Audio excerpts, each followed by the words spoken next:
Thank you very much.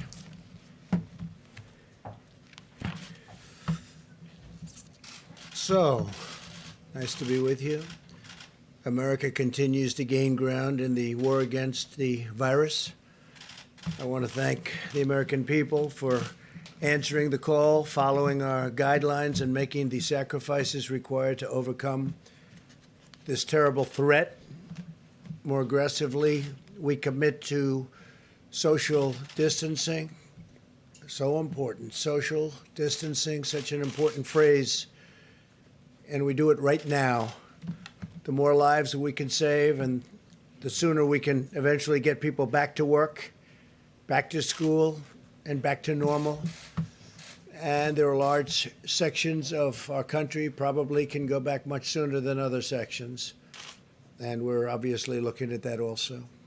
People are asking, is that an alternative? I say, absolutely, it is an alternative. I have now approved major disaster declarations for New York, California, Washington, Iowa, Louisiana, Texas, and Florida. That has great significance, as you know, and legal significance. We're in a constant grouping, and I can say this, we have a large grouping of people that does nothing but communicate with the various officials, including we've been spending a lot of time with New York officials because that really is by far the hottest spot. They've got a number of very tough weeks ahead of them. The governor's doing a very good job. I spoke to the governor, Governor Cuomo, last night and this morning, and he mentioned that in his remarks that he's using that we are using, and I think he feels, because he understands negotiation, he thinks we're using very appropriately the Defense Production Act, and we're using it where needed. It's a great point of leverage. It's a great negotiating tool. But I will tell you, there's tremendous spirit from people and tremendous spirit with respect to these companies. And I don't have to use it very much at all. They want to do it. As you know, General Motors is involved, Ford's involved, 3M's involved, others are involved, and they're all working very hard to produce all different products. We had very little product when we came. We built it up, and we give it away as fast as we can to the different states. We're also, as you know, building numerous hospitals and medical centers throughout certain areas. In New York, it's at the convention center, the Javits Convention Center. We're doing 4 hospitals, and we're doing throughout the state 4 medical centers there, somewhat different. I want you to know that I'm doing everything in my power to help the city pull through this challenge. I'm working very hard in New York. It's really, by far, our biggest problem. Maybe it will be, maybe it won't be. But there's a lot of good, capable people working on it with us, and our teams are working very well with the state representatives. We're also doing some very large testings throughout the country. I told you yesterday that in South Korea, this is not a knock in any way, because I just spoke with President Moon. We had a very good conversation about numerous other things. But they've done a very good job in testing. But we now are doing more testing than anybody by far. We do more in 8 days than they do in 8 weeks. And we go up on a daily basis exponentially. So it's really good. By the way, while I'm on it, I also spoke with Prime Minister Abe of Japan last night, and I congratulated him on a wise choice. I think it's going to be a fantastic Olympics 2021.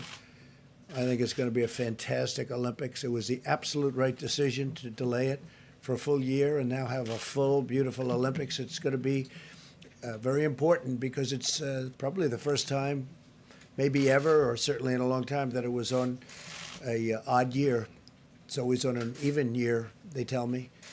But he's going to have a fantastic success, and now they'll have even more time. He didn't need any more time. Everything was perfectly ready. What a job they've done.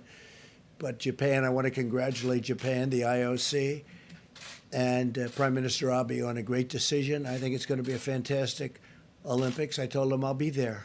I'll be there. As we fight to protect American lives, we're also protecting American livelihoods. Democrats and Republicans in the Senate are very close to passing an emergency relief bill for American workers, families, and businesses. This legislation, in addition to the two bills I signed this month, it includes, as you know, sick leave, and we have all sorts of things in for the workers, for families. But we have a tremendous paid sick leave provision for workers at no cost at all to the employers. And that's a big thing, no cost to the employers. We want to get everybody back working. Together, this $2.2 trillion legislative package is bigger than anything, I believe, ever passed in Congress. Perhaps, relatively speaking, if you go back, look during the FDR New Deal days, there was something that if you time value it, you could say it was bigger. I don't know. But this is certainly, in terms of dollars, by far and away the biggest ever done. And that's a tremendous thing because a lot of this money goes to jobs, and families. The Senate bill, as you know, includes $350 billion in job retention loans for small businesses, with loan forgiveness available for businesses that continue paying their workers. They continue paying their workers. That's what we want. We want them to keep their workers and pay their workers. This will help businesses keep workers in the payroll and allow our economy to quickly accelerate as soon as we defeat the virus. $300 billion in direct cash payments will be available for every American citizen earning less than $99,000 per year. That would be $3,400 very quickly for the typical family of four. Nothing like that's ever been done in our country. Up to $250 billion in expanded unemployment benefits. The average worker who has lost his or her job will receive 100% of their salary for up to 4 full months. Unlike normal unemployment benefits, independent contractors and the self-employed will be eligible. So you have independent contractors and self-employed people will be eligible for this. Over $100 billion to support the heroic work of our doctors, nurses, and hospitals. They've been incredible. $45 billion for disaster relief fund. So we are setting up a fund of $45 billion for disaster relief. That's more than doubling the amount available to support my national emergency and disaster declarations. It's a doubling up.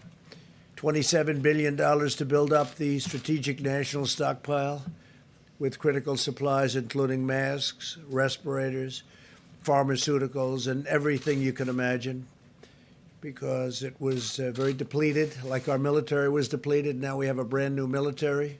Never had a military like this. We have equipment either coming or it's already come. For the most part, it's already come, but we have a lot of things that will soon be coming. Planes, missiles, rockets, lots of things. But the stockpile was very depleted, like everything else. This will also include significant funding for the development of vaccines on top of the $8 billion we approved several weeks ago. Over $500 billion in support for the hardest hit industries, with a ban on corporate stock buybacks, which is something I insisted on. And frankly, I tell you, the Republicans wanted that, and the Democrats wanted that. We want them to use the money for the companies and the planes or whatever they may be helping to get over this rough patch. And I don't think it's going to end up being such a rough patch. I think it's going to, when we open, especially if we can open it, the sooner the better, it's going to open up like a rocket ship. I think it's going to go very good and very quickly. And you're going to have some tough new limits on executive compensation also. They need the money. They're going to have to sort of just make things work, because we're interested in the workers, the jobs. And we're interested in the companies, because that's really what fuels the workers in those great jobs. And we also have $16 billion in funding for the purchase of personal protective equipment. You know about that, such as masks and respirators through the Strategic national stockpile. I encourage the House to pass this vital legislation and send the bill to my desk for signature without delay. I will sign it immediately. We will have a signing, and it'll be a great signing and a great day for the American worker and for American families, and frankly, for American companies, some of which were having the best years they've ever had these last few years. And then a little bit less than a month ago, they went into a position that they haven't seen because of the hidden enemy, the virus. Earlier today, I spoke to the leaders of many of America's amazing nonprofit organizations. I thank them for their unwavering and unwavering devotion to American people, to American families, to our nation. And they have been fantastic. They've been collecting supplies, distributing food, supporting healthcare workers, caring for vulnerable workers and families. I encourage them to continue to do it. But I'll tell you, the nonprofits have been fantastic. They've been great. They're great people, actually. I know a lot of them. Finally, I want to provide a brief update on the critical supplies. Through FEMA, the federal government has delivered or is in the process of shipping 9.4 million N95 respirators. Think of that, 9.4 million. 20 million surgical masks, and we have others that we think are going to be delivered pretty quickly. The whole world, you know, it's not just us, it's not just the states. The whole world is trying to get these things, so in competition with many, many countries. I believe today you broke the 150 mark for the virus. We have 150 countries, over 150 countries where you have this virus. And nobody would ever believe a thing like that's possible. Nobody could have ever seen something like this coming. But now we know, and we know it can happen and happen again. And if it does, somebody's going to be very well prepared because of what we've learned and how we've done. It's been incredible how we've done. Remember, there's more tests than anybody by far. And the news, the reporters, the media always likes to bring South Korea. They called me and they told me, it's amazing, your testing procedures are amazing. Plus, we have a test that's a very high-level test, and it's a test that's very accurate. 3.1 million face shields, 2.6 million surgical gowns, 14.6 million gloves, and almost 6,000 ventilators, which go to the areas of greatest needs. We sent, over the last day, 4,000 ventilators to New York.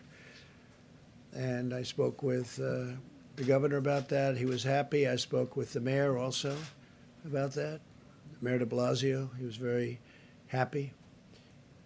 It's hard not to be happy with the job we're doing, that I can tell you. Throughout this national emergency, everyday heroes continue to step forward and demonstrate the extraordinary character of our nation, including the people behind me. By the way, these people are amazing. They are amazing people, and they become, I don't know, maybe I should just speak for myself, but to me, they become friends. Maybe they don't like me. Maybe they don't. Maybe they do. I don't know. All I can tell you is they're talented people. They work very hard. In Maryland, a 7-year-old boy used his own birthday money to buy meals for dozens of senior citizens. In Nevada, a college student recruited 90 of her friends to help deliver groceries and supplies to the most vulnerable. This is happening all over the country, thousands and thousands of instances. I could stand up here all day and tell you about other things. In Minnesota, hundreds of medical students have volunteered to provide child care for hospital workers, helping to keep our doctors and nurses on the front lines, fighting to save lives. These inspiring Americans remind us that we all have a role to play in winning this great national battle, and it's really a worldwide battle. We're dealing with other nations all the time. The people here are, I am a little bit, I take calls from a lot of people. They're in trouble. A lot of countries are in big trouble. So now we will hear from our great Secretary of the Treasury. He's been working rather hard, I will tell you. Steve Mnuchin is a fantastic guy, and he loves our country, and he's been dealing with both sides, Republican and Democrats. He sort of lived over in that beautiful building. It's a very beautiful building. To me, one of the most beautiful buildings actually in the world, and he's gotten to know it, Steve, very well. So if we could have a little update, Steve, would be fantastic as to how we're doing and what it's looking like. Thank you. Thank you very much, Mr. President. And first, let me say I would like to thank Mitch McConnell for his leadership, and I'd also like to thank Chuck Schumer for the enormous bipartisan support we had on this bill, and the many senators, both Republicans and Democrats, that worked tirelessly over the last 5 days on all the task force. As the President said, I got to live in the LBJ room for the last 5 days, and we couldn't be more pleased with the unprecedented response from the Senate to protect American workers and American business in this situation. The President has outlined many of these, but let me just quickly go through them. Again, small business retention loans. This will cover roughly 50% of the private payroll in small businesses, where we will immediately make loans that will supply 8 weeks of salaries as long as they keep workers employed and overhead. And those loans will be forgiven at the end of the period as long as they keep workers employed. These are SBA loans, but the Treasury will be issuing new regulations authorizing almost every single FDIC-insured bank to make these. I expect by the end of next week, we will have a very simple process where these can be made and dispersed in the same day. So this will be a very simple system to get money into small business hands. For companies that don't qualify that, we have a economic program of tax incentives to retain workers. And as the President said, we have enhanced unemployment insurance for people who don't fit into these two programs that will be administered through the states. We also have economic impact payments. These will be within the next 3 weeks, direct payments into most people's deposit accounts. And for those that don't have it, we will be having the checks in the mail. Treasury will have additional authorities. We have $500 billion that we can use to work with the Federal Reserve for emergency programs that will create up to an additional $4 trillion, if needed, to support American business and American workers in an unprecedented way. And then finally, the President mentioned $100 billion to hospitals and $150 billion to states that have specific coronavirus expenses, as well as many additional things. Mr. President, I especially want to thank you and the Vice President. You were constantly available to us. We spoke constantly throughout the day. You gave us guidance and quick decisions on many issues. And again, thank everybody for this great bipartisan work. This is going to be enormous help for the American workers and the American economy. The President was very determined that Congress would move swiftly to protect hardworking Americans in business in this unprecedented situation. Thank you very much, Steve. Great job. Day and night, right? Day and night. That was a lot of work, and we'll see how it all goes. We still need a vote, Steve, don't we? Do you have a question? Yes. Do you think this bill will keep the economy afloat? Hopefully a long time. We'll see. If we have to go back, we have to go back. We're going to take care of the American worker. We're going to take care of these companies that fuel this country and make the country great. It's not their fault. It's not their fault. But we think I would say we've anticipated 3 months. Hopefully we won't need this for 3 months. Hopefully this war will be won quicker. But we expect that this is a significant amount of money, if needed, to cover the economy. And don't forget, a lot of this is going to be to keep companies that are very strong, AAA-rated companies previously, to keep them going. And it's going to be in the form of loans, so the money's going to come back. A lot of this money's coming back. Separately, let me ask you about something you said yesterday. You said we should never be reliant on a foreign country for the means of our own survival. Yeah. What did you mean by that? Well, I've been saying that for a long time. Well, we're reliant on many countries where we give up our supply chains, we give up our factories, we give up our production facilities, and we can buy it someplace else for a little bit lower price. But it's really costing us more when that happens, because we lose jobs, we lose everything, and we lose our independence, and we can't let that happen. So we'll be making some changes. We have been making those changes. Is there an executive order to basically ban the export of medical equipment? I don't know that we'll need that, but I think it's happening by itself. I think a lot of things are happening. Well, some people, we make the best medical equipment in the world, and you have some people like the European Union, they don't take it because they have specifications that don't allow our equipment in because it's designed in a different way. Even though it's a better way, it's designed. They're all playing games against us, okay? They've been playing games against us for years, and no president has ever done anything about it. But the European Union, you look at medical equipment, we make the best medical equipment in the world, but we can't sell it because, or not appropriately. And yet we take their medical equipment in our country. We're changing things, Steve. All this is changing. But they have specifications so that our equipment, designed specifically so that our equipment can't come into their countries. It's a very terrible thing that's happened to our country. And let me tell you, some of the people that took the biggest advantage of us are allies. You know, we talk about allies. They took advantage of us in many ways, but financially as well as even militarily. When you look at, if you look at NATO, the abuse that was given to our country on NATO, where they wouldn't pay. And we were paying for everybody. We're paying now because of me. They're paying a lot. Now they've paid $135 billion more.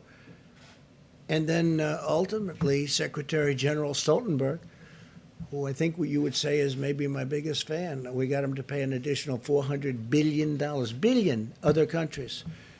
And but you know that. And then there's the trade. They make it almost impossible for us to have a fair deal. They know this. They know I'm just waiting. We have all the advantages, by the way. It's going to be easy when I decide to do it. But this isn't the right time to do it. But we've been treated very, very unfairly by the European Union. Please. Mr. President, 4 Republican senators have indicated that the extra $600 for unemployment insurance may encourage workers to leave their jobs, even though you can only collect unemployment if you're fired. I'm curious what you think of that concern. Well, I know the issue very well. We talked about it just a little while ago. Steve, I'm going to let you maybe discuss that. Sure. Now, the President and I spoke to several of those senators today, but let me just explain the issue, which is we wanted to have enhanced unemployment insurance. Most of these state systems have technology that's 30 years old or older. So if we had the ability to customize this with much more specifics, we would have. This was the only way we could assure that the states could get money out quickly in a fair way, so we used $600 across the board.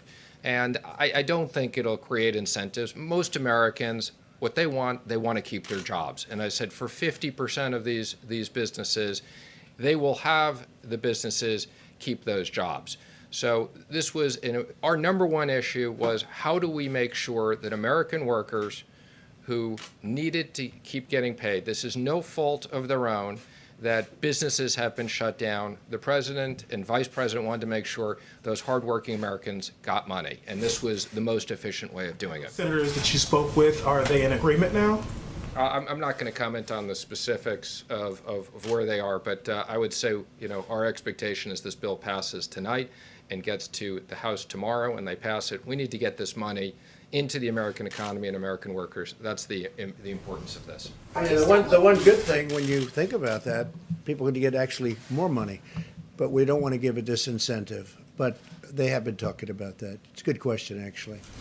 Yes, ma'am, please. Yes, thank you. The family of, on another subject, the family of retired FBI agent Robert Levinson says that U.S. officials have concluded that he's died in Iranian custody. Are you aware of that? And how did U.S. officials reach that conclusion? I've been very much involved in that. And he was a great gentleman and a great family. It's just, I have to say this, and they've been making the statement to the family, I believe, but it's not looking good. He wasn't well for years anyway in Iran. It's not looking promising. We've gotten so many people back. We got 2 people back this week, but Robert Levinson, who was outstanding, he's been sick for a long time, and he had some rough problems prior to his detainment or capture, and we feel terribly for the family. But Do you accept that he is dead? no, I don't accept that he's dead. I don't accept it. I'm telling you, it's not looking great, but I won't accept that he's dead. They haven't told us that he's dead, but a lot of people are thinking that that is the case. Feel badly about it. Mr. President, you tweeted earlier linking the closing of the country to your election success in November. Is this Easter timeline based on your political interests? What do you mean Because by my election success? No. you tweeted, you said that the media wants the country to remain closed to hurt your No, odds no, of I being think the media, reelected. yeah, no, the media would like to see me do poorly in the election. I think, Lawmakers and economists on both sides of the aisle have said that reopening the country by Easter is not a good idea. What is that plan based on? just so you understand, are you ready? I think there are certain people that would like it not to open so quickly. I think there are certain people that would like it to do financially poorly because they think that would be very good as far as defeating me at the polls. And I don't know if that's so, but I do think it's so that there are people in your profession that would like that to happen. I think it's very clear. I think it's very clear that there are people in your profession that write fake news. You do. She does. There are people in your profession that write fake news. They would love to see me for whatever reason, because we've done one hell of a job. Nobody's done the job that we've done. And it's lucky that you have this group here right now for this problem, or you wouldn't even have a country left. Okay. Go ahead, Nevada. Mr. President, two questions. The first one, once you sign the $2 trillion package, how soon or how rapidly do you expect to see Who you with? economic growth? Who you with? I'm with CBN. And my second question is, we are hearing you are pushing for April 6th to have direct payments issued to taxpayers. Is that the target date? I think it's Again, Very much I so. would say our expectation is within 3 weeks, we will have direct payments out where we have depository information. And we're looking to get a lot more information, and we have procedures to do that. So 3 weeks for that. And I would say the end of next week, we want all the banks to be able to originate loans same day. Thank you, Mr. President. I have two questions for you. One is that tomorrow you're going to be speaking with the G20 leaders, and I want to know if you're going to lead an effort to craft a worldwide ban on wild animal markets so as to prevent another pandemic, given that COVID-19 is a zoonotic that was transferred to humans in trade of exotic animals. Yeah, I don't know that subject's going to come up. There is a lot of talk that that's how this all happened, came out of China, and they say that's how it happened in China. So it's something maybe will be talked about, but it's not the top of my list. Yes, I think we're going to have a very good conference tomorrow. Well, and to follow up, also, and Dr. Ashish Shah, who's the head of Harvard's Global Health Institute, says that the key to getting this economy open as soon as possible is to test everyone who needs testing so we can quarantine all infected individuals and allow everyone else to go back to work immediately. Would you subscribe to that strategy? No, but And- we have tested more than anybody. and if I not- saw him. And if not, how many deaths are acceptable? Yeah. How many? None. Okay. How many deaths are acceptable to me? None. Okay, none. If that's your question. Look, I saw him. I saw his statement. We have tested by far more than anybody. We're testing more than anybody right now. There's nobody even close. And our tests are the best tests. They're the most accurate tests. But if you're saying we're going to test 350 million people, I watched his statement. I disagree with it. We can go to certain states. I could name them now, but I'm not going to do that. But we can go to certain states right now that have virtually no problem or a very small problem. We don't have to test the entire state in the Middle West or wherever they may be. We don't have to test the entire state. I think it's ridiculous. We don't have to do it. A lot of those states could go back right now, and they probably will, because at some point in the not too distant future, certain states are going to come off the rolls. Maybe New York can't, and maybe California can't. Maybe the state of Washington can't, although if you look at them, their biggest problem was in one nursing home. Yeah, go ahead. But the states aren't siloed, and so, I mean, somebody, if you test one state and then the person moves over to the other state, well then, You know, you're going to just look at that. But if you take a look at the states, and many states that I'm talking about, they don't have a problem. We have some big problems, but it's confined to certain areas, high-density areas. So why would we test the entire nation, 350 people? With that being said, I'm going to say it again. We tested far more than anybody else. We have the ability to test. I mean, we've come a long way from an obsolete, broken system that I inherited. We have now tested with the best test far more than anybody else. When I say anybody else, I'm talking about other countries. No country is even close. They came out with a statistic, I guess, yesterday that I heard from Dr. Birx, where it's for eight days here, more than 8 weeks in South Korea. And South Korea's done a good job, but we did in 8 days more than South Korea did in 8 weeks. That's a big number. And we're getting, I said before, exponentially better. Every day it's going up substantially. We have an incredible apparatus built now. But no, I don't want to test 350 million people. I think it's ridiculous. Yes, please. Thank you so much, Mr. President. 2 questions. One follow-up on the G20, because the UN asked the G20 countries to do for more resources for a coordinated stimulus package, ban on tariffs, waive on sanctions to try to prevent what they call an apocalyptic pandemic. Would you consider those measures? And With respect to what? on tariffs, and also related also to waive tariffs, and also Look, we have strong sanctions. borders. Yeah. And would you consider to join this global effort? So before I came here, we weren't into borders. We had a country, people could come in. We had a whole different deal. Now we're up to almost 164 miles. Think of that, 164 miles of wall, big, beautiful wall. And in those areas, it's very, very tough to come in. We've been very tough on the borders.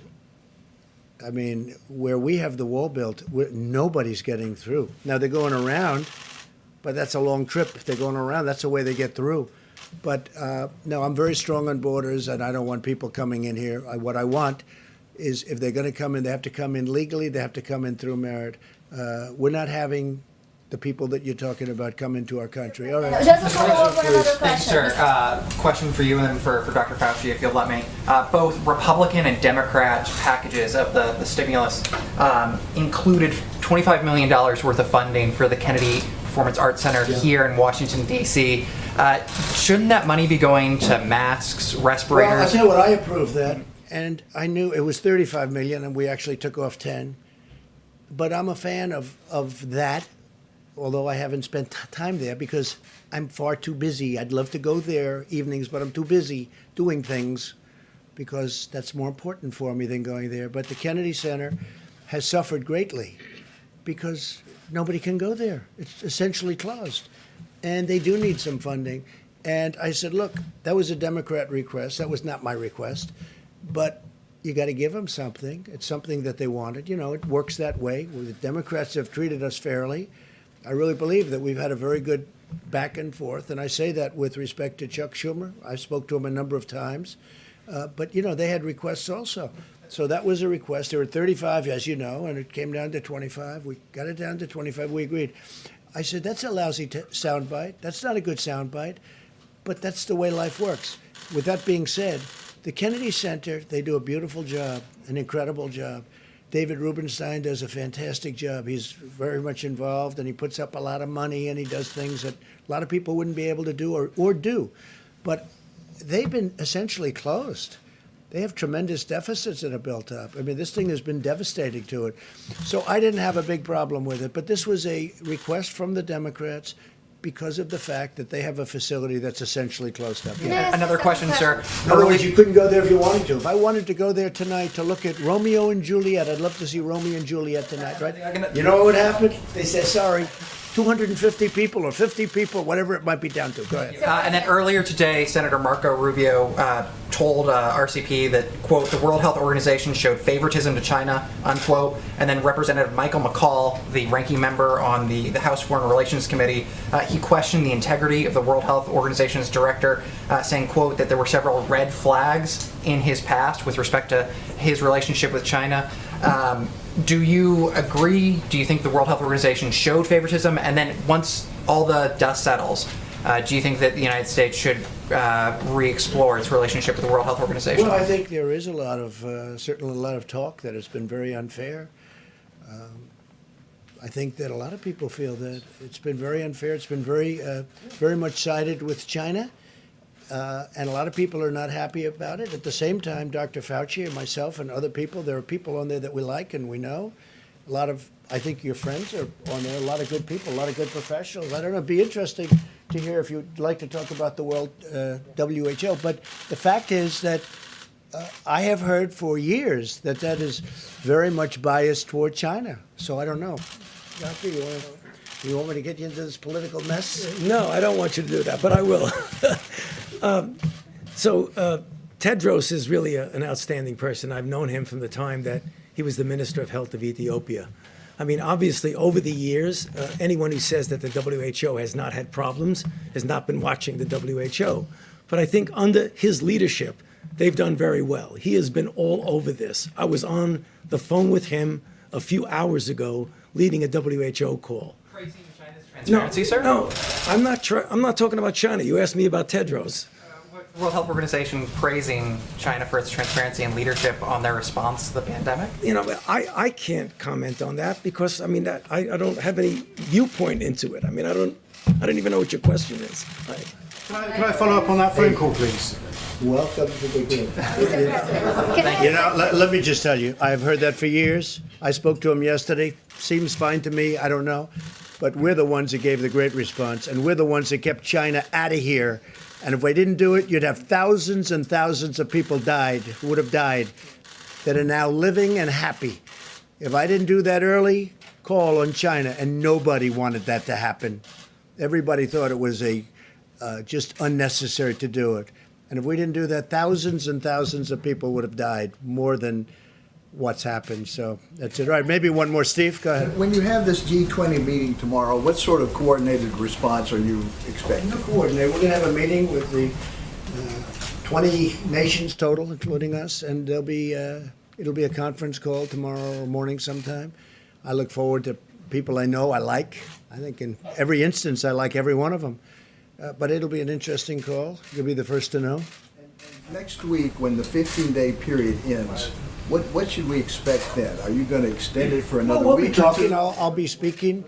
I'll be speaking with Tony. I'll be speaking with Deborah. I'll be speaking with some of the people that they like and respect, and they're going to bring along with them. We'll be speaking to Vice President Mike Pence and Steve, and we'll be speaking to everybody. I'm not going to do anything rash or hastily. I don't do that. But the country wants to get back to work. Our country was built to get back to work. We don't have a country where they say, hey, let's close it down for 2 years. We can't do that. It's not our country. So we're going to be talking, and it could be we'll do sections of our country. There's big sections of our country that are very, little affected by what's taken place. Then there are other sections that are very heavily affected. So there's a big difference. But no, I would say by Easter we'll have a recommendation, and maybe before Easter, and at the end of the 15th day, or even during the 15th day, I think we'll have some kind of a recommendation. But our country wants to get back to work, Steve. I have had so many people, and they want to practice social distancing, and they want to practice no handshaking. No handshaking. They're not going to walk around hugging and kissing each other in the office when they come back, even though they may feel like it. They're going to wash their hands more than they've ever done. They're going to do all the things you're supposed to do. But Steve, you know what? It's time. People want to get back to work. I get it from both sides, in all fairness. And maybe it's a combination of both. Tony said before, combination of both is sometimes very good. But there are areas that probably, they won't qualify. There are other areas that qualify almost now. So we're going to have to see what happens. But it'll be an interesting period of time. I'd like to get our country back. I have tremendous numbers of people wanting to go back. You have store owners where the store is sitting there. They don't know what's happening. They got to get back. You have businesses that are going to be closed. The longer we stay out, the longer we do it. We want to go quickly. The longer we stay out, the harder it is to bring this incredible. We were having the most successful years that we've ever had in the history of our country. You saw what happened yesterday with the stocks, and today they're up. I'm telling you, if Steve gets the deal done, the incredible incentive deal is going to take care of people. It's going to take care of our workers. It's going to take care of companies that employ all these workers, small and big. By the way, I would say we spend more time on the small companies, Steve, than we did on the big companies. People ask about that. We spend more time thinking about the small businesses than the big, and that really fuels our country. We want to get back, and the people want to get back. We want to get our country going again, and we'll be able to do that. So Vice President's going to stay with you and going to take a few more questions specifically, and I will see you tomorrow. Thank you very much. Question for you on the DPA, Mr. President. Mr. President, a question for you on the DPA.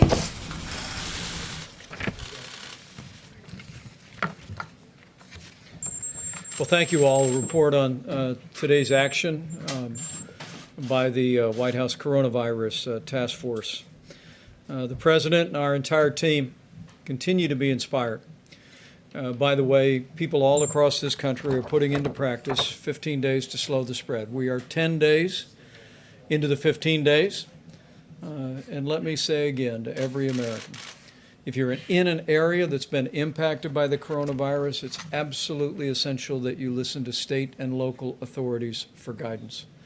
But for every American, what you can do is implement the practices outlined in the President's coronavirus guidelines today.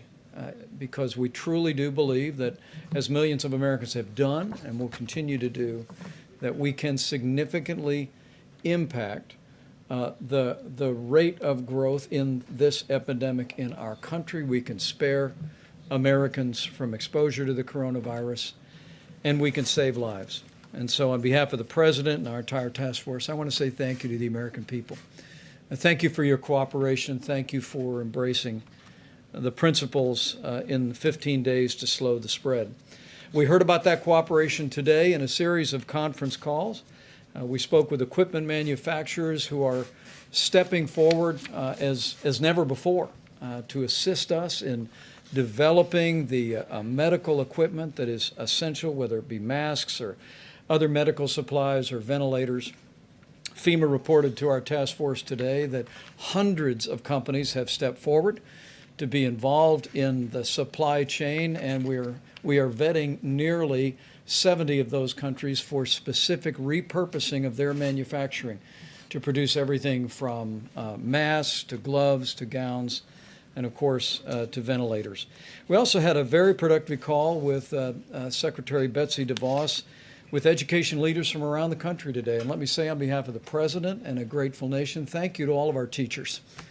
Many of whom are now home, teaching children from afar, even in many cases while they have their own kids home from school. You are truly heroes. And the Department of Education, as well as your State Department of Education, are grateful to each and every one of you who find yourselves educating out of home. And the Department of Education has a helpful website on coronavirus recommendations, ed.gov/coronavirus. And as we mentioned before, Secretary Betsy DeVos and Secretary Sonny Perdue will be joining us at this podium on Friday to speak about distance learning recommendations that have been made not just for secondary or for college education, but also for K through 12 education. We're opening up avenues, creating new flexibility so that not only college students can continue to be involved in learning from afar, but children K through 12 can do the same. Secretary Perdue will also be here to talk about the food lunch program and free and reduced lunches. Today, the President and I also spoke to over 150 CEOs of the top nonprofit organizations in the country. We thanked them for their ongoing work, supplying the needs not only of people impacted by the coronavirus, but the most vulnerable among us in our communities. Organizations like Red Cross, the Salvation Army, Feeding America are all still working every day. And we promise to urge every American, if you have the means and have the ability, continue to be generous to nonprofit organizations that are helping those most in need in your community. The President marshaled a whole of government approach. That means working with our governors today. The President and I were in direct contact with governors of New York, California, Washington State, New Jersey, Michigan, and others. And we continue to be inspired and impressed by the leadership that governors are providing in their states, making tough choices, leading their states, and the President and I are truly grateful. The task force made a recommendation, and FEMA has assembled a team to provide technical assistance to the state of New York, and that team was welcomed by Governor Cuomo. Will be arriving on the ground there very soon, along with all the other resources that the president recently announced would be flowing to New York and to Washington State and to California. In my conversation with Governor Gavin Newsom of California, I was pleased to speak to him and hear that our FEMA team is literally at the table with the state of California's team, working to meet their supply needs, working to work on capacity. And I want people to know in the states that are most impacted by the coronavirus that we are with you. We're going to stay with you. We're going to continue to work around the clock to make sure your courageous healthcare workers, your health systems, and your state governments have the resources to support your response. On the subject of testing, Dr. Birx will reflect on what the data is showing in just a moment. Not including local labs and hospitals, we are at 432,000 tests completed. And we're pleased to see that there are literally drive-through and community sites around the country, and the U.S. Public Health Service is assisting states in standing those up each and every day. We do remind hospitals and labs around the country, and the moment the president signs the bill, that it is absolutely essential that they provide the results of the test to us. It gives us visibility into what's happening on the ground.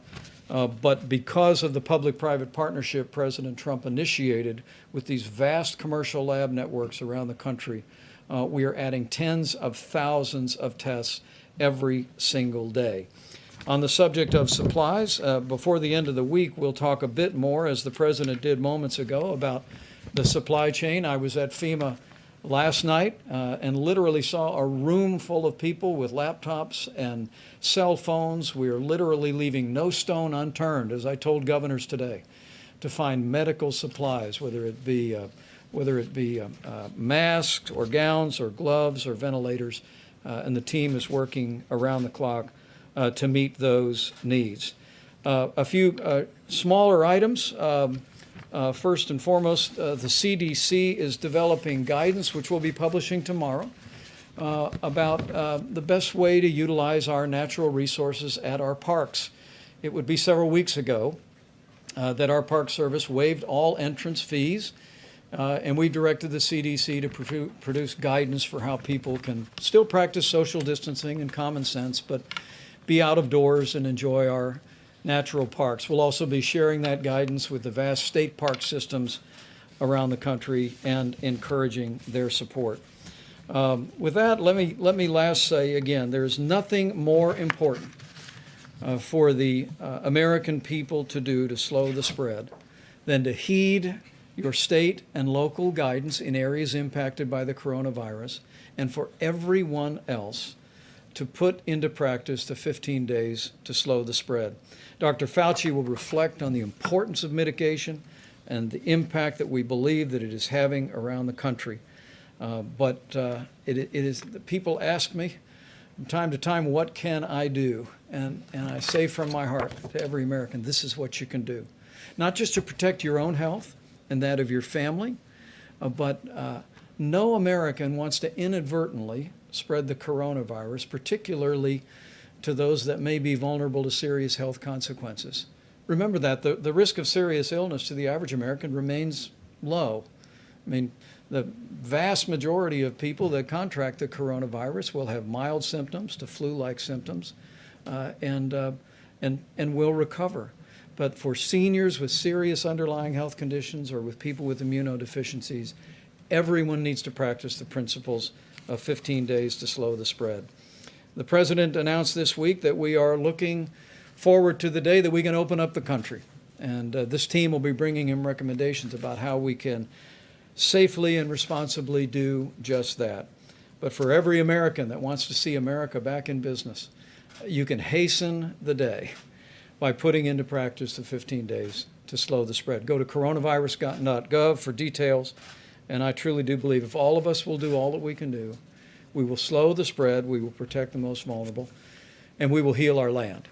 With that, let me recognize Dr. Tony Fauci to speak about, Dr. Birx, please, and then Dr. Fauci. Thanks, Dave. Thank you, Mr. Vice President, and thank you all for listening to us talk to the American people. We've been watching the testing results it's very critical to us. It's very critical to be looking at that very carefully. Let me tell you two things that are going on in parallel. Our system to look at flu-like illnesses is still up and running in county after county and state after state. And why is that important? For those of you who've been following the flu epidemic this year, you'll remember we had flu A, then we had another peak of flu B, and those systems that are in every single state and local government is the platform where we can see whether there's any increase in flu-like illnesses. So if you have very few cases in your state and in your counties, maintain your flu surveillance system that you work closely with the CDC on, and look for changes in your slope of new flu-like illnesses. And there are enough test kits, and there's particularly enough of the CDC test kit where we started that runs on your flu surveillance platform to be constantly surveilling what those flu-like illnesses are in our states and counties that have very low number of cases. We have counties still with 0 to 1 cases, but they can participate in the surveillance that we need to have out there now by using their flu-like surveillance system, and we thank all of the states who have that up and running. If you go to cdc.gov and go to flu surveillance, you can see state by state, and you can be looking at those curves with us. It's what we're looking at day by day, in addition to the testing results that are coming in. For the testing results, still, there's 4 counties that constitute the majority of both the current cases and new cases. I think you know those are New York City, Westchester, New York, Suffolk, and Nassau County. Those are the 4 counties, all associated with New York and the New York metro area. There's a few counties in New Jersey, but this is still where 56% of the cases are and 56% of the new cases. It's very important that people look at the number of new cases per day. Remember, we told you it was going to take us a while to work through the testing backlog. I think we're close to working through the testing backlog so that you can interpret the number of cases per day, and you will see in New York City that the number of cases per day has been relatively constant over the last 3 days. Those are the number of new cases per day. This is a real call to every person in New York City and the New York metro area to continue every one of these 15 days to slow the spread, and to do that part of it at the same time that they're following the mayor's and governor's piece. Yesterday, we talked about people that may have left the metro area that were residents of the metro area that may have gone to secondary homes or other places to reside. And we've asked all of them to carefully monitor their temperatures and self-isolate from the communities where they went, just to ensure their own health and the health of their communities while people move around the country. Finally, why this is so important. It's very important to me personally because my grandmother, for 88 years, lived with the fact that she was the one at age 11 who brought home flu to her mother, named Leah, for which I am named, when her mother had just delivered. And her mother succumbed to the great 1918 flu. She never forgot that she was the child that was in school that innocently brought that flu home. This is why we keep saying to every American, you have a role to protect each and every person that you interact with. We have a role to protect one another. It's why we are social distancing and you are social distancing. But to every American out there, when you are protecting yourself, you're protecting others.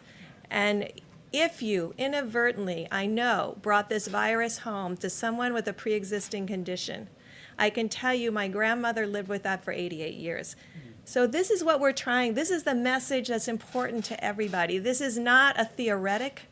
This is a reality. You can see the number of deaths that are occurring. We all have a role in preventing them.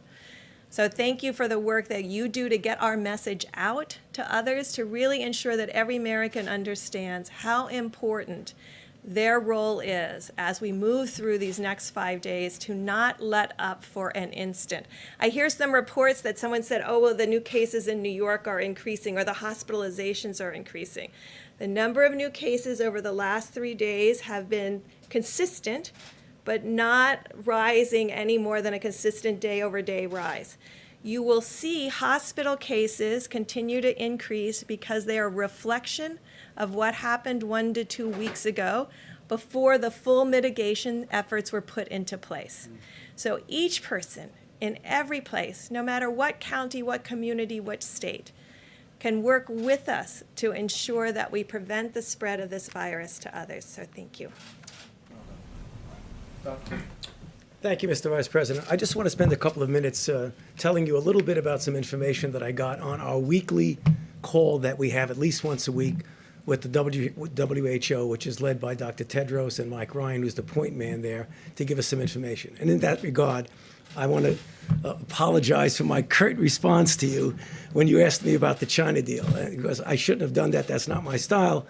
But what I really wanted to say is that my job is that I'm a scientist, I'm a physician, and I'm a public health person, and I don't like to get involved in that stuff. So anyway, getting back to the WHO. So we learned some really interesting information because obviously the other countries like China and others had been hit prior that we did.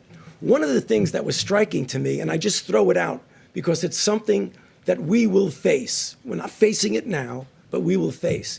Our Chinese colleagues are very concerned because they went through the entire cycle of the curve to come down. And they have very, very few cases. But what they're starting to see as they're relaxing the constraints on travel, that they're getting imported cases. And they wanted to warn us that when we get successful, make sure you very carefully examine how you're going to release the constraints on inputs. So I know we're going to be successful in putting this under control, but I think we're going to have to remember we don't want to import cases in. That's the first thing for today. The second thing that was important is that it was something that Dr. Birx mentioned. And that is when you look at the inflection of the curves, we now have multiple different countries that have gone through various phases of their individual outbreaks. And you could learn something from them about where you are in your own outbreak. For example, when China went up, what happened is they just didn't turn around. They went from going to, I'll just take an arbitrary number, 500 new cases a day. The next day it was 1,000 cases, then 1,500, and then 2,000. But once the number of new cases each day starts to flatten out, that's when you get to that point where the inflection goes down. So what things we want to look for, the things that Dr. Birx had mentioned. That doesn't mean you declare victory when it does that, but you know you're at least on the way to where you want to go. And I think that's really very important. The third and final thing that I think gets back to the question that many of you in the audience have asked of us is about, would this possibly become a seasonal cyclic thing? And I've always indicated to you that I think it very well might. And the reason I say that is that what we're starting to see now in the Southern Hemisphere, in Southern Africa, and in the Southern Hemisphere countries is that we're having cases that are appearing as they go into their winter season. And if, in fact, they have a substantial outbreak, it will be inevitable that we need to be prepared that we'll get a cycle around the second time. What does that mean for us and what we're doing? It totally emphasizes the need to do what we're doing in developing a vaccine, testing it quickly, and trying to get it ready so that we'll have a vaccine available for that next cycle. In addition, to do the randomized controlled trials of drugs so that we will have a menu of drugs that we have shown to be effective and shown to be safe. Because I know we'll be successful in putting this down now, but we really need to be prepared for another cycle. And what we're doing, I believe, will prepare us well. Thank you. Thanks, Doctor. We'll take a few questions, please. Mr. Vice President, on ventilators, some really important reporting from the Center of Public Integrity today. They suggested that there's only 16,000 in the national stockpile. Can you just give us some clarity? How many ventilators do you have in the national stockpile? Who else is making them, and how long will it take for them to make a critical mass? Because based on the Center for Public Integrity, it appears there aren't enough if people are going to die as a result. Ventilators has been a singular focus of a good portion of our supply chain stabilization task force at FEMA since the president stood up FEMA's National Response Center. And we're making progress in a variety of ways. First, there is the national stockpile, which you refer, and depending on what's been distributed, we just delivered 4,000 ventilators to New York, including ventilators that we sent to New York City. But there's that number of some 20,000, less than 20,000. I won't dispute your number. Beyond that, there literally are, by most estimates, more than 150,000 ventilators in the broad healthcare system all across the country. We also, working with anesthesiologists, and there was a very important conference call today, we have determined several weeks ago that the devices that anesthesiologists use for outpatient surgery can be converted with the change of a single vent to a very useful ventilator. I actually spoke to Governor Cuomo about that today. He's in the process of surveying all of his surgical centers, as governors around the country are doing. We literally believe there's tens of thousands of ventilators that can be converted now that the FDA has given guidance. And Dr. Birx can probably speak to that in a moment. We actually have produced a helpful video to explain how quickly those devices can be converted. But we're also working with General Motors and other companies to immediately spin up production. Those contracts are being reviewed. We're vetting their capability. But one of the other ideas is, as we look at areas of the country that are most impacted, and now more than half of the cases for coronavirus are in New York State and in the region around there. But we'll want to focus our resources, including ventilators, on where communities are struggling the most with coronavirus. And so one of the ways that we're working through that at FEMA now is by spinning up production and at the same time working with the existing national supply, maybe from areas that don't have a particular burden yet with the coronavirus, and making sure that we're manufacturing, backfilling, and meeting that need. But what I can tell you is we've got an extraordinary team. Admiral Polovchek is a two-star Navy admiral who's doing an incredible job. We literally are identifying resources around the country and around the world. We're contracting and arranging transportation for those. But maybe Dr. Birx, you can speak to the ventilator, particularly the transition. Thank you, sir. So I just want to thank Dr. Mary Peterson and the whole team of the American Association of Anesthesiologists, because they immediately, when we asked them, could these be modified, they went to immediate work on it. They're going to have Q&As up but more importantly, every anesthesiologist in every city has been working with their state and local health officials to really work with them how to change this. And I think that's not only the ventilators that they'll be supplying, they have the people that run those ventilators that are not any longer doing elective surgery. So changing that elective surgery piece over a week ago has freed up a lot of additional resources.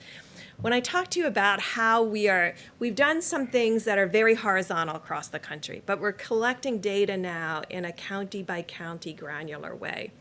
So it's like any epidemic, it's not equal everywhere. There are places that are very spared, and there's places where there's more. We have a very vast country with a lot of capacity and a lot of infrastructure.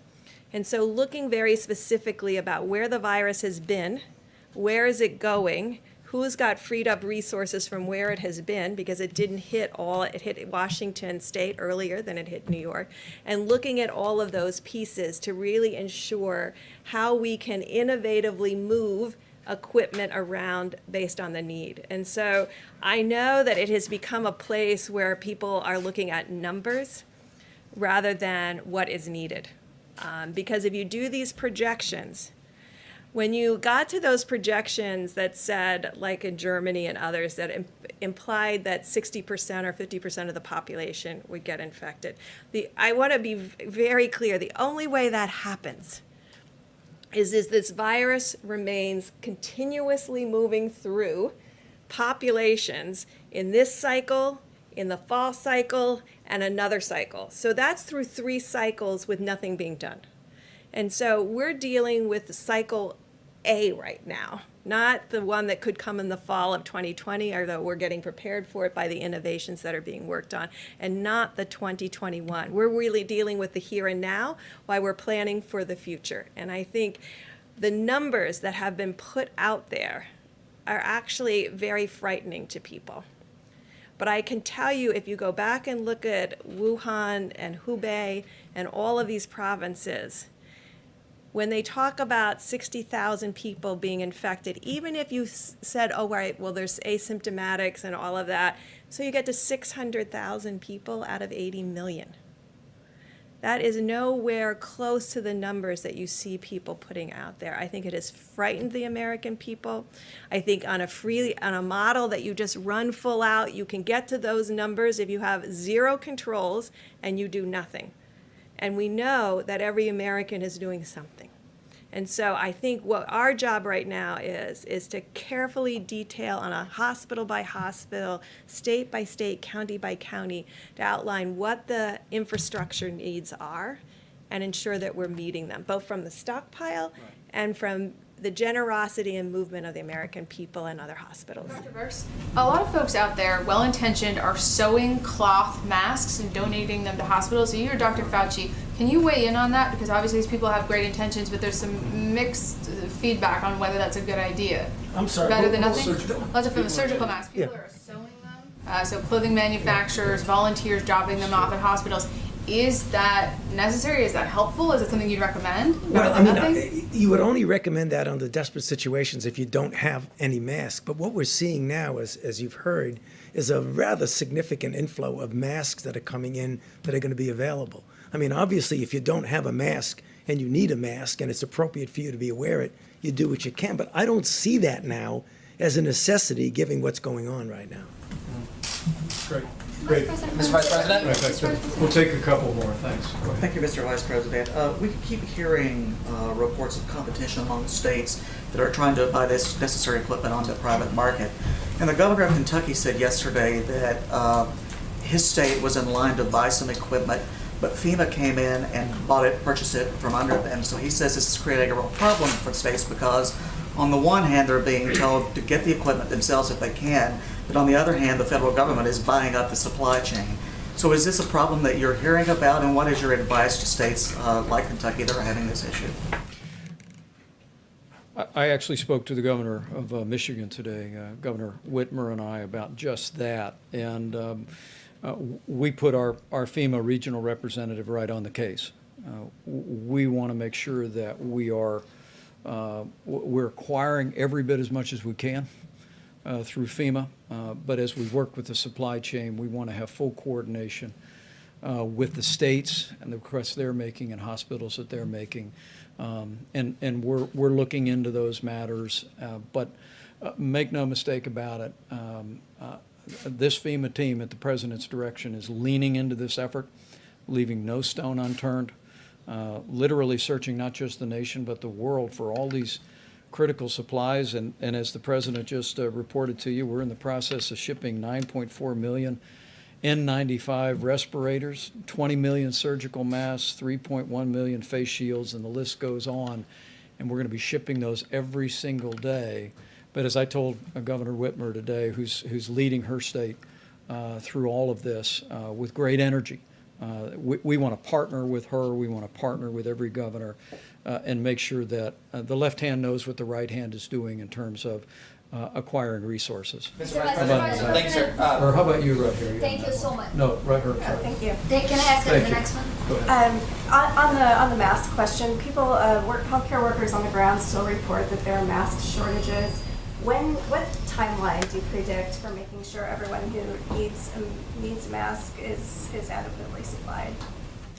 Well, I'm going to let Dr. Birx address that as well, but let me say again, I just received a report. We're going to be detailing it before the end of the week, where we've literally identified significant resources, not just around the country but around the world, of the masks that can be used by healthcare workers. And but as Dr. Birx said, we are focusing those resources in the areas where healthcare workers are most exposed to the prospect of contracting the coronavirus. The President's made it clear from early on, right after seeing the needs of Americans who are struggling with the coronavirus, making sure they have the support that they need on the same level of priority. We want our healthcare workers to have the personal protective equipment to be able to do their job safely, and we're working on that.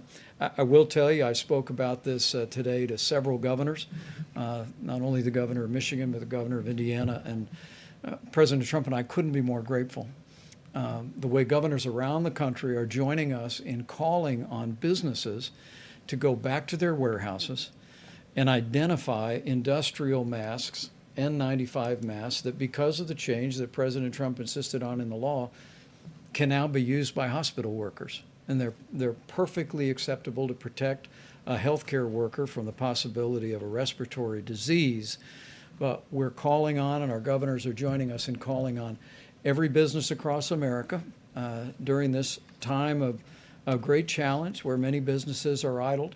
Go back to your storehouses, identify N95 industrial masks, and as I told our governors today, they can call FEMA, they can call the state healthcare services, or they can just load them up on a flatbed and drive them over to their local hospital. And literally, we hear stories in every state in the union of people doing that. And so it's happening all at the same time, and we'll be detailing the progress we're making on masks. Anything further, Deb? Thank you, Mr. Vice President. I just wanted to add one piece, and this is really a call to every state out there and every county that has been doing community-based testing. The FDA put out new guidance, we talked about it several days ago, that people can do self-testing in the drive-through, where you give them the materials to do it in their car, and you pick it up in a biohazard bag. This would free up all of that PPE that you see being utilized in those drive-throughs back to the hospitals and back to the clinics that need it the most. We have to move to the new technology. FDA worked tirelessly to get that out there so that it could be sparing of gowns and gloves and full respiratory N95s. This is the moment to move to that self-testing front of nose with the new applicators that can be utilized so that every single bit of the N95s can be put into the hospitals that need it. Dr. Burks? Mr. Vice Dr. President, Vice President? last question. Let me just say we look forward to seeing you all tomorrow. We'll be back here with further progress and news. But if I could just say to every American, Is he okay? You keep asking we'll him. get through this. He keeps asking you if you're okay. We'll get through this. But we'll get through this together. Every American needs to understand that whether you are in an area that's impacted by the coronavirus or an area where there's very few cases, if you do your part to put into practice 15 days to slow the spread, you will do just that. You'll impact the spread of this coronavirus epidemic in our country. These experts tell me that we can significantly reduce the number of Americans that will be exposed to the coronavirus as every American continues to put these guidelines into practice. And we just know that with all of the extraordinary effort that's being done at the federal level by this tremendous team and all of our agencies, all the great leadership by governors in both parties across the country, with all the incredible and courageous work by healthcare workers, with the cooperation and the prayers of the American people, we will get this done. We will not only slow the spread, we'll protect the vulnerable, and we'll heal our land. Thank you all. We'll see you tomorrow. Question on the area.